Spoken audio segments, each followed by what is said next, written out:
മറ്റ് വാർത്തകൾ നോക്കാം. തൃശൂർ പടിയും ആശാരിമൂലയിലെ ബസ് കാത്തിരിപ്പ് കേന്ദ്രം ജനശ്രദ്ധ നേടുന്നു. ഒരേ സമയം ആധുനിക സൗകര്യങ്ങളോട് കൂടിയ ബസ് കാത്തിരിപ്പ് കേന്ദ്രം ഒരു മിനി വായനശാലയുമായി മാറ്റാനാണ് പദ്ധതി. ഫാനും ലൈറ്റുമിട്ട FM റേഡിയോയിലെ പാട്ടും ആസ്വദിച്ച് ബസ് കാത്തിരിക്കാൻ പറ്റുന്ന രീതിയിലാണ് സൗകര്യം ഒരുക്കിയിരിക്കുന്നത്. പടിയം സാംസ്കാരിക വേദിയിലെ അംഗങ്ങൾ പ്രദേശവാസികളുടെ സഹകരണത്തോടെയാണ് ആശാരിമൂലയിലെ ബസ് കാത്തിരിപ്പ് കേന്ദ്രം പുനർനിർമ്മിച്ചത്. ജനങ്ങൾക്ക് ഗുണം ചെയ്യുന്ന രീതിയിൽ വേണം കാത്തിരിപ്പ് കേന്ദ്രത്തിന്റെ നിർമ്മാണമെന്നാണ് ഇവരുടെ ലക്ഷ്യം. അപ്രകാരമാണ് ആധുനിക രീതിയിലുള്ള ഒരു ബസ് കാത്തിരിപ്പ് കേന്ദ്രം ആശാരിമൂലയ്ക്ക് സ്വന്തമായത്.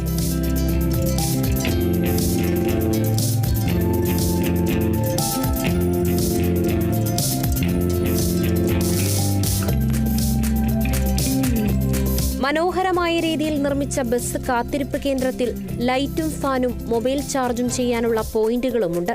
നേരം പോകാനായി വേണമെങ്കിൽ കേൾക്കാൻ FM റേഡിയോയുമുണ്ട്. സ്ത്രീകളടക്കമുള്ള ആളുകളുടെ സുരക്ഷ കണക്കിലെടുത്താണ് കാത്തിരിപ്പ് കേന്ദ്രത്തിന് സമീപമായി 4 CCTV ക്യാമറകൾ സ്ഥാപിച്ചിട്ടുള്ളത്. കാത്തിരിപ്പ് കേന്ദ്രത്തിലേക്ക് വേണ്ടിവരുന്ന വൈദ്യുതിക്കായി ഇവിടെ തന്നെ സോളാർ പാനൽ സ്ഥാപിച്ചിട്ടുണ്ട്. കൂടാതെ മനോഹരമായ പൂന്തോട്ടവും ഇവിടെ ഒരുക്കിയിട്ടുണ്ട്.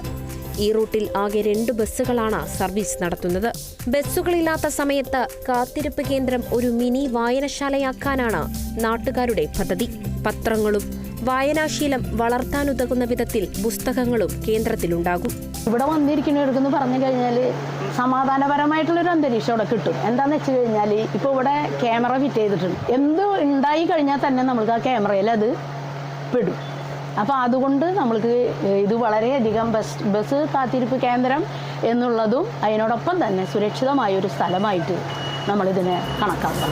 കാത്തിരിപ്പ് കേന്ദ്രത്തിന്റെ മെയിൻ്റനൻസ് വർക്കിനായുള്ള പണം കണ്ടെത്താനായി ഇവിടെ ഒരു LED പരസ്യ ബോർഡും ഒരുക്കിയിട്ടുണ്ട്. ഇതിൽ പരസ്യം ചെയ്യുന്ന ആളുകൾ നൽകുന്ന പണം കാത്തിരിപ്പ് കേന്ദ്രത്തിന്റെ നടത്തിപ്പിനായി ഉപയോഗിക്കും. Kerala vision news, Thrissur.